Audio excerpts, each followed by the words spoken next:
فرق نہیں پڑتا. ہم نے تو اللہ کے فضل سے اہل بیت کا مقدمہ لڑا ہے اور لڑیں گے انشاءاللہ تعالی. اور یہ سب کچھ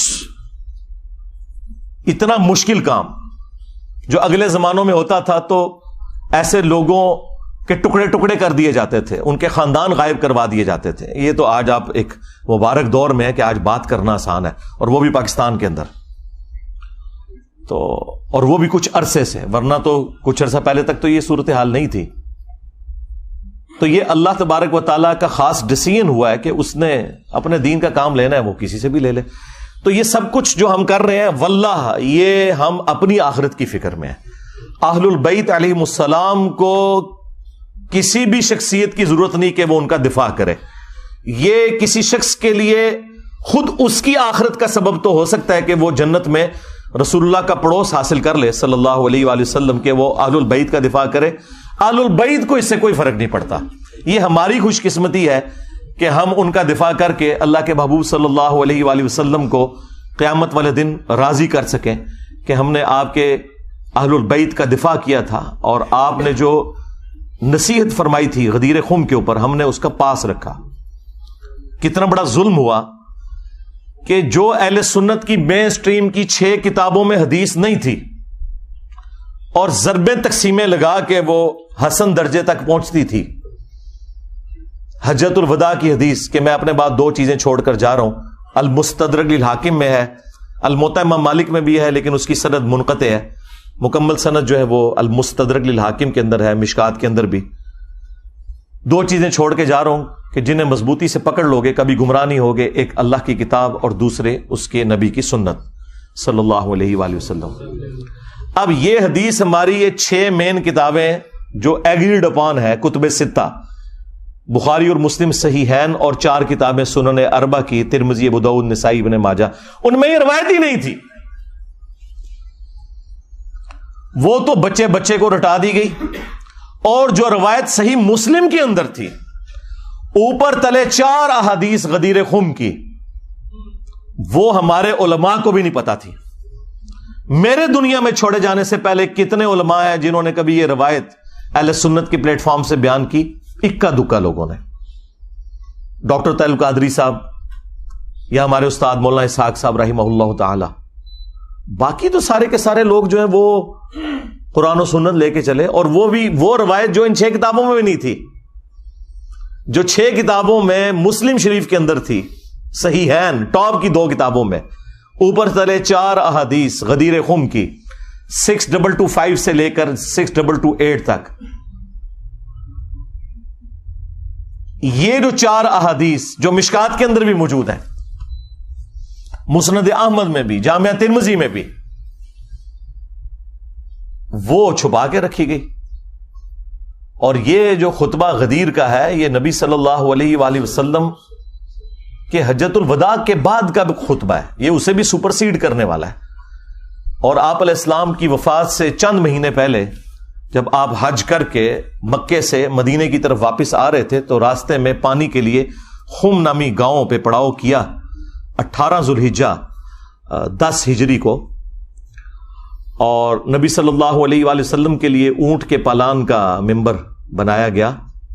اور زید ابن ارقم روایت کرتے ہیں جب چند تابعین ان کو ملنے آئے کہ بھئی آپ نے تو نبی الاسلام کے ساتھ اتنا وقت گزارا ہے, اتنی نمازیں پڑھی ہیں, تو کوئی بات جو خاص بات رسول اللہ کی نصیحت آپ کو یاد ہو. تو انہوں نے کہا پھر سنو, چونکہ بنو امیہ کا دور تھا اور سیدنا علی کے اوپر ممبروں سے سب و شتم کا سلسلہ جاری تھا, تو انہوں نے ڈھونڈ کے غدیر خم کی حدیث سنائی. انہوں نے کہا کہ اگر میں کوئی چیزیں سکپ کر دوں تو یہ سمجھ لینا میرا بڑھاپا ہے, البتہ مجھے یہ ایک نصیحت یاد ہے کہ نبی الاسلام نے غدیر خم کے موقع پر اپنی وفات سے چند مہینے پہلے ایک خطبہ دیا, انتہائی بلیغ خطبہ.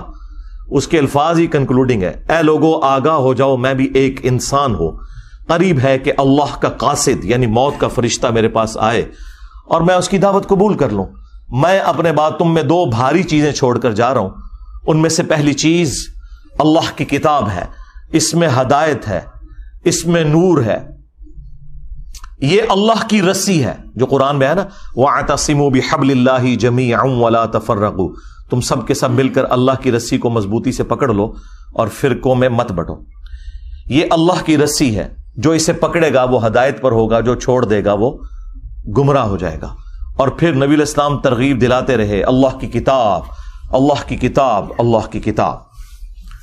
اور پھر فرمایا دوسری بھاری چیز میرے اہل البیت ہیں، میں اپنے اہل البیت کے معاملے میں تمہیں اللہ کا خوف دلاتا ہوں، میں اپنے اہل البیت کے معاملے میں تمہیں اللہ کا خوف دلاتا ہوں، میں اپنے اہل البیت کے معاملے میں تمہیں اللہ کا خوف دلاتا ہوں. 3 دفعہ فرمایا. لیکن امت بالکل الٹ چلی، نہ قرآن کو پکڑا عقیدوں کے لیے اور نہ اہل البیت کو زندہ چھوڑا.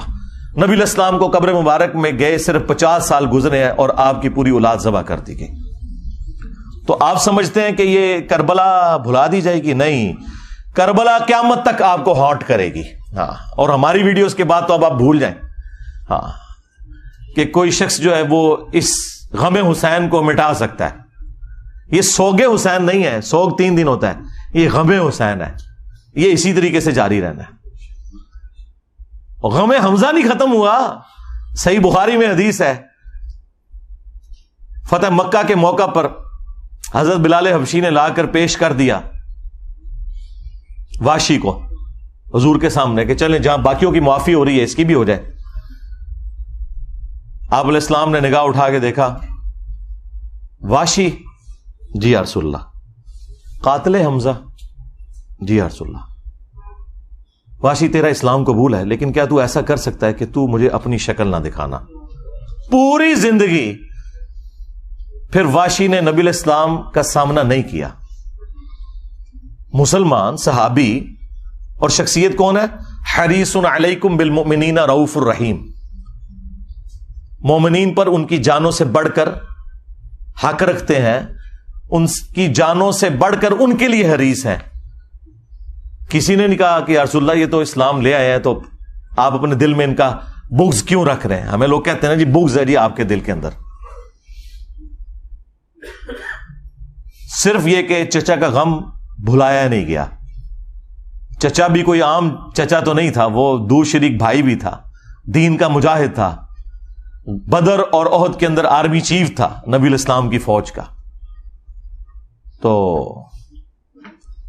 کسی نے نہیں کہا یا رسول اللہ حمزہ کو تو شہید ہوئے 8 سال ہو چکے، سوگ تو 3 دن ہوتا ہے. کہاں 3 ہجری کے اندر یہ احد ہوئی، 5 سال ہو چکے تھے آلموسٹ اس وقت تک، اور 8 ہجری کے اندر فتح مکہ. 5 سال پرانی بات آپ نے آج تک سنبھال کے رکھی ہوئی ہے. ان کو پتا تھا. مجھے بتائیں کیا انسان کو اپنے چچا کے ساتھ زیادہ محبت ہوتی ہے یا اپنی اولاد کے ساتھ؟ اولاد کے ساتھ. پھر اولاد بھی وہ اولاد کہ بخاری میں حدیث موجود ہے، ابو داؤد کے اندر موجود ہے کہ نبی علیہ السلام اللہ کے حضور عرض کرتے کہ اے اللہ، ابراہیم علیہ السلام اپنے 2 بیٹوں اسحاق اور اسماعیل کو جن کلمات کے ذریعے تیری پناہ میں دیتے تھے، میں اپنے 2 بیٹوں حسن و حسین کو انہی کلمات کے ذریعے تیری پناہ میں دیتا ہوں. اعیذکما بکلمات اللہ التامہ من کل شیطان وہامہ ومن کل عین لامہ. دیکھیں ابراہیم کے بیٹے اسماعیل اور اسحاق اور نبی علیہ السلام کے بیٹے حسن و حسین علیہم السلام اجمعین. یعنی آپ ذرا لیول دیکھیں کمپیرزن کا. تو نبی علیہ السلام نے فرمایا کہ میں اپنے اہل البیت کے معاملے میں تمہیں اللہ کا خوف دلاتا ہوں. اور یہی حدیث جو مسلم شریف کے اندر موجود ہے، اس کا ایک طریق جو ہے وہ مسند احمد کے اندر بھی ہے. اس میں پھر یہاں تک الفاظ ہے کہ نبی علیہ السلام نے اپنے حق ولایت کا ذکر کیا. النبی اولا بالمؤمنین من انفسہم وازواجہ امہاتہم.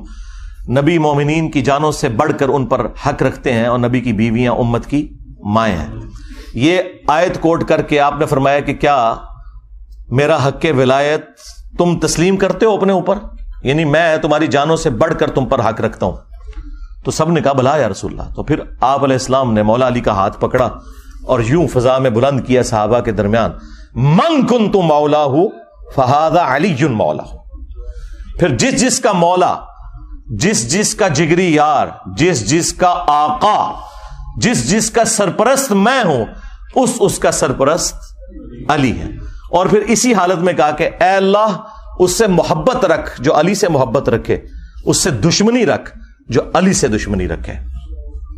اور اس کی اصل تو اس حدیث میں بھی موجود ہے جو مسلم شریف میں ہے کہ علی سے محبت نہیں رکھے گا مگر مومن، علی سے بغض نہیں رکھے گا مگر منافق. اور بڑے رقت انگیز الفاظ ہیں.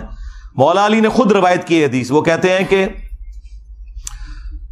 اس ذات کی قسم کہ جس نے